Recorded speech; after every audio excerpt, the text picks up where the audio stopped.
Good morning, Fort McMurray, Wood Buffalo, and the rest of the world. You've tuned in to the Mac City Morning Show. I am your host, Elliot Pierre, and we're going to start today's episode off the same way we start every episode off, with a moment of gratitude. I know you could be doing a million other things with your time, and the fact that you spend it with us truly does mean the world to me. So thank you. On that note, Tanner, hit him with the intro.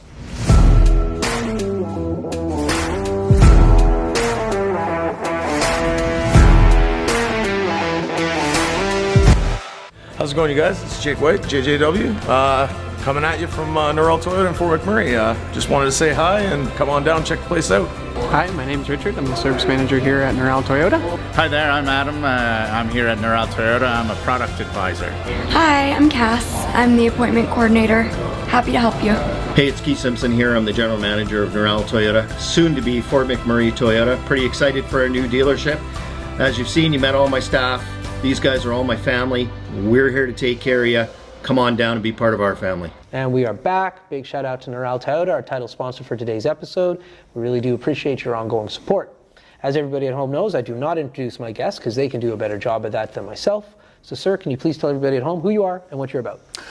My name is Rick Maisonneuve. I am the Northern Business Rep for the International Brotherhood of Boilermakers Local 146 out of Edmonton. Okay, what is a Boilermaker and what do they do?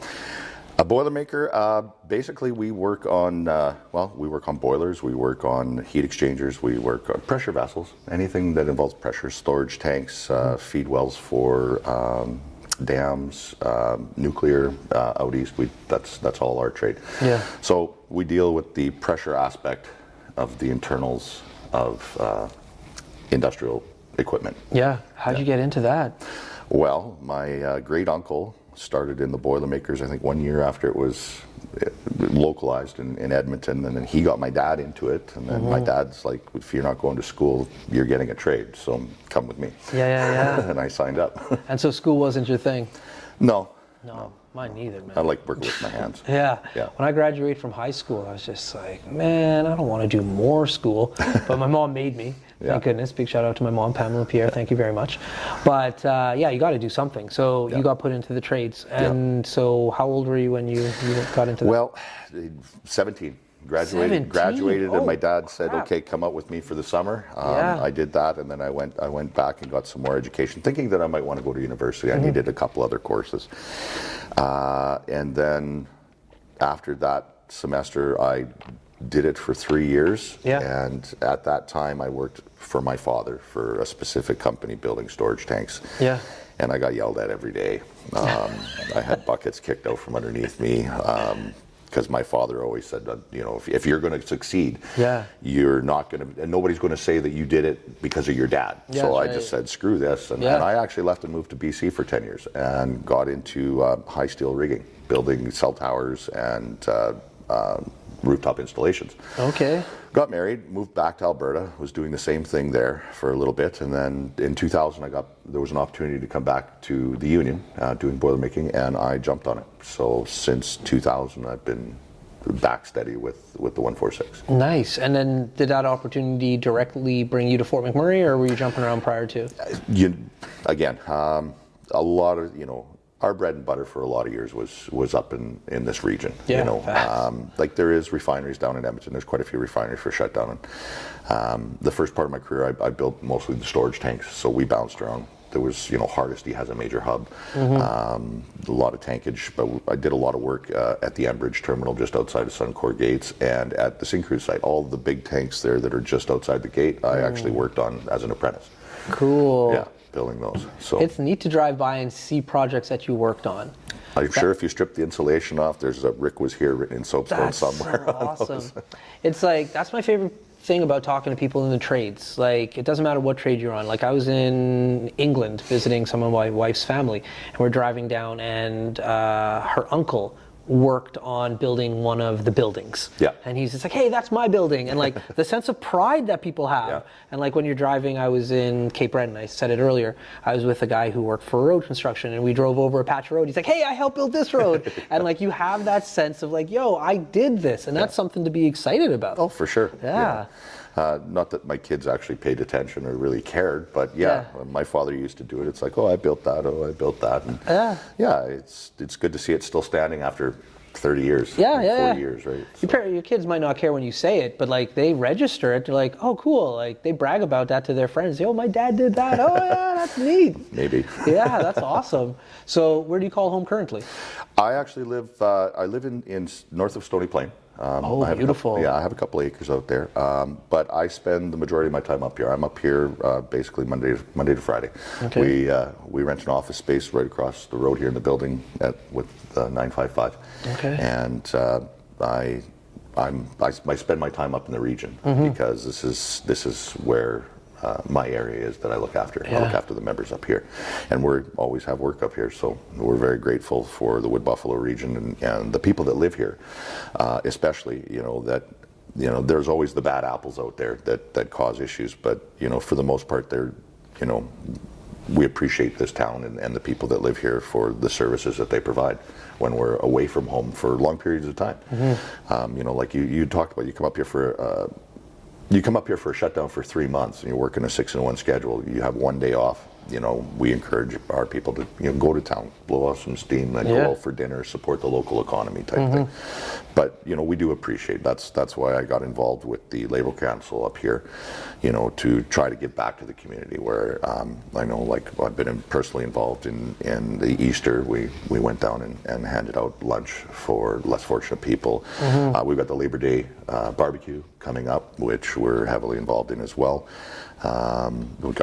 We're providing the trailer and the truck for the Canada Day float, just trying to give back to the community. Like, we don't have a large presence up here. Yeah. We don't really have like a lot of members that live in town, but we spend a lot of time up here. Yeah, that's cool. So, with your time spent up here, what are the restaurants you like to hit? Oh, I love pho. Okay. Yeah. I love pho and I love steaks. So. Okay, so what do you go to? Well, I go to the Keg and I go to Pho Mac. Yeah. Yeah. Nice. What is it about the Keg? Like consistency. Because you don't have a Ruth Chris. Yeah.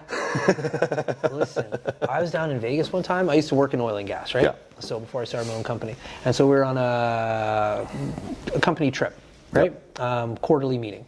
And we went to Ruth's Chris, and I was fortunate enough to go back into their wine cellar. Like, they had one of the tables back there. Man. Yeah. Like, there's a difference in steak. Oh, yeah. Have you ever had Wagyu? No. Bro. No. I usually go for the tomahawk. Okay. Big, Yeah. If you ever have a chance to eat Wagyu, it's ridiculous. It'll cost you like $200 to $300 for like the smallest little thing you've ever seen. Yep. But it's not even fair. I don't even know why you call it steak. It's so different. It's like, it's on a level of its own. Oh, I've heard that. Yeah, try it out if you ever have it. If you ever want to, I don't want to say waste your money. If you feel like investing in an experience, Wagyu is the way to do it. Get your kids to buy it for you on Father's Day. There you go. So when you're out on your property, like, it's a lot of property. You said you got 2 acres. It's only 2 acres. That's just a lot of property, man. That's more than I got. No, there you go. So what do you do out there? I cut grass because I'm gone all week. And we just put in an above ground garden this year, so I've had to replant once, and we had another frost yesterday, so I got to see if I got to replant again. Yeah. I spend time with the wife and kid. Like, the kids are all grown up now, so we also have a lake lot that we rent that we go out and try to spend some time out there, and with our dog. And you're busy, bro. I do as much as I can when the time off that I have, because, like I said, I'm busy. There's a lot of things to do. Still haven't finished the renovations, and I haven't done the baseboards in the basement yet. And the wife is on me all the time to finish those off, and I keep telling her, yeah. Well, she'll see this podcast and be like, man, don't worry about those baseboards. No. You're a busy dude. No, you're never busy enough. So where does that drive come from? Just my upbringing. My father was he was a poor dirt farmer growing up, in just outside of Edmonton, just south of Beaumont, and he had to work hard for everything that he ever got, and there was an expectation that if you want anything in life, you got to apply yourself. You have to work at it, and idle hands are the devil's workshop as well. You know, you tend to get into some bad habits if you're making lots of money and not doing constructive things with it. That's right. So it's just always been instilled in us that, you know, like me, my brother, and my sister, we're all hard workers. My brother's also a Boilermaker. Okay. So it's just upbringing, I guess. Yeah, very cool. Shout out to my parents. Yeah, that's awesome. Yeah, it's one of those things. I find it quite interesting. Like you said that your uncle did it, your dad did it, you do it, your brother does it. It's one of, like, as a recruiter from back in the day, it was one of those things. Anytime I went into a different company, you found out, like, oh man, there's like a lot of family lineage going through whatever trade it may be. That's like the biggest kind of recruitment method, is seeing it in your household. What are you guys doing to, like, bring it outside of the household to get, like, more people aware of Boilermakers and what you guys do, though? Well, it's an industry that needs people. It is, and it's not quite as easy. Like, you can't just come down to the hall and say, okay, I want to be a Boilermaker, and we send you out to work. We get involved in high schools. We have programs where we have students that come out. We actually had a competition here this late winter where we had the Edmonton area local high school kids that were taking welding in shops. We had a weld off. So we had a competition for junior, like, you know, the older, and then the grade 10 and the grade 12s. And we try to get out in the community that way. We try to get into school. We do have a presence up, and the contractors as well that work with us, they are reaching out to the Fort McMurray high schools as well to try to get kids into the welding and to try to get it. Then with us, we have a 1 week long course that we offer to, basically it's an introduction to work safe, right? So you take a course, and it teaches you basic safety, basic rigging, basic, like, you know, you get to play with a cutting torch, you get to set up an oxyacetylene, but you learn about the safety aspect of it. You learn about the tools that we use, just to give you a basic understanding. Once you've completed this course, you can then sign up, and when we're in our busy season, they'll send you out as a permit. You have to get so many hours to get into, like, once you get so many hours and so many job reports, you then come up for membership review. It's usually about 3 months of steady work, 3 to 6 months of steady work, depending on the individual. Yeah, of course. Right, you get good reviews, you get in. If you get bad reviews, usually they'll talk to you and say, hey, you know, this is not acceptable for what what we offer to our clients that we work for. You got to bring it up.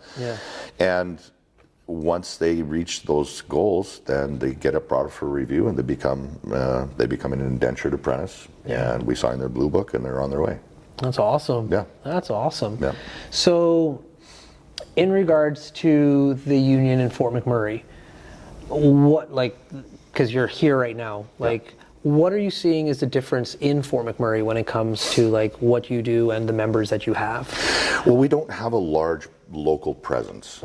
We've always encouraged people to, like, that live up here that are in our trade, get involved where they work the long-term maintenance groups. They're not really the shutdown groups. So we have a very small footprint. And what I try to do is like, we have our union meetings, and we actually have a union meeting up here once a month, so for the local people to come.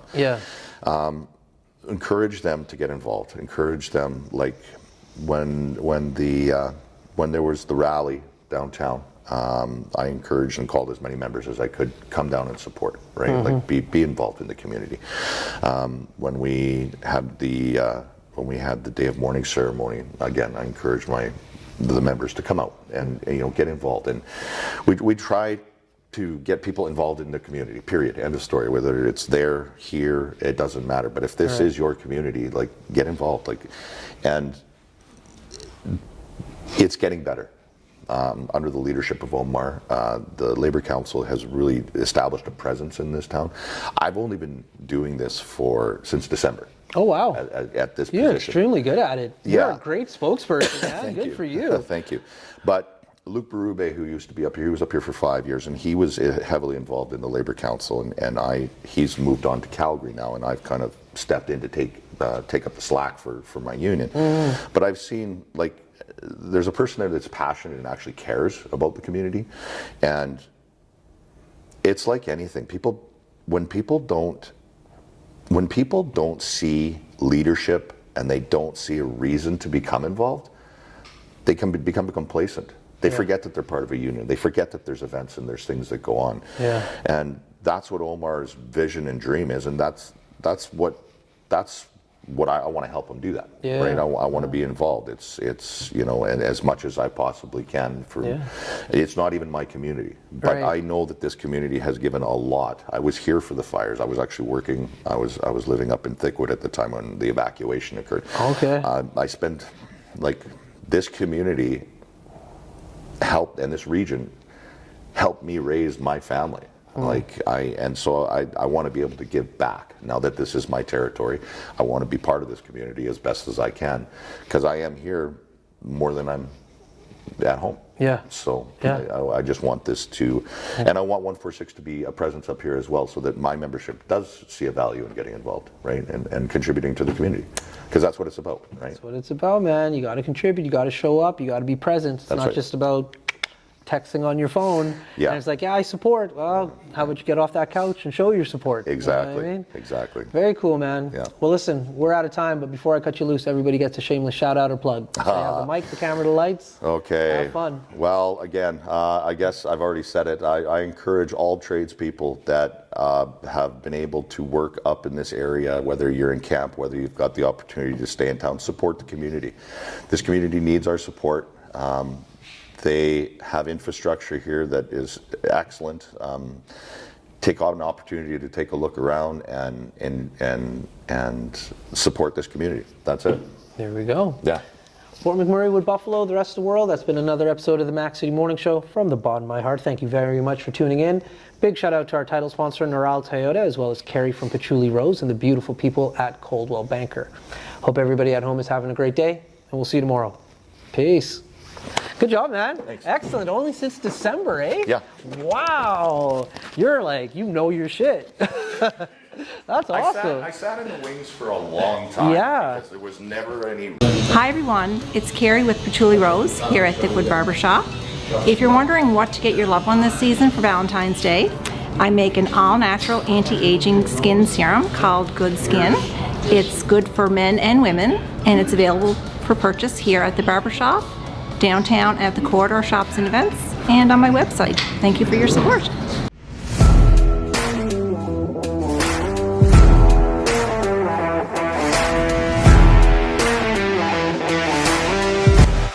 It's so ballistic!